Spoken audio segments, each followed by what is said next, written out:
Story time. So guys, ako pala si Kisha, mahilig ako mag-story time. So guys, pag may kumatok na sa inyo, wag na bubuksan. Katulad sa amin, binuksan namin. Kasi guys, tulog na ako noon. Yung mga magulang ko tulog na rin. Ako puyat ako magdamag. Alam niyo guys, may kumatok sa amin. Binuksan ko noon guys. Wala akong katakot-takot noon guys. Nung natakot na ako, yung binuksan ko, hiniga yung mapa ko.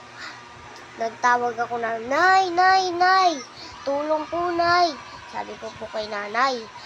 Yung sinabi ko nun kay nanay, tinulungan niya naman ako. Kumuha siya ng itak.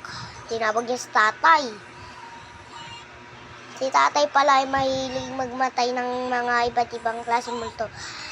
Yung kumuha si tatay ng itak, biglang, namatay yung aswang.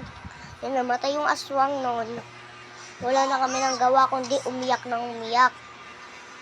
So guys, kung gusto nyo malaman pa, madami akong kwento dyan. Sa baba lang.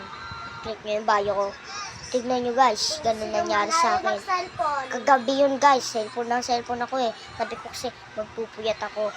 Kachat ko nun yung tropa ko nun kagabi guys. Yung chinat ko nun, may kumatok. Akala ko yung kaibigan ko si Aaron. Ayun pala, multo yung nabuksan ko.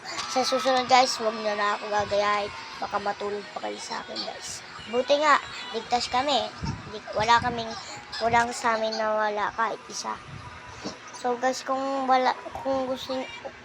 ayaw niyo may mawala sa inyo guys, mag-ingat lang. Baka mangyari yung hindi mangyari. Pwede.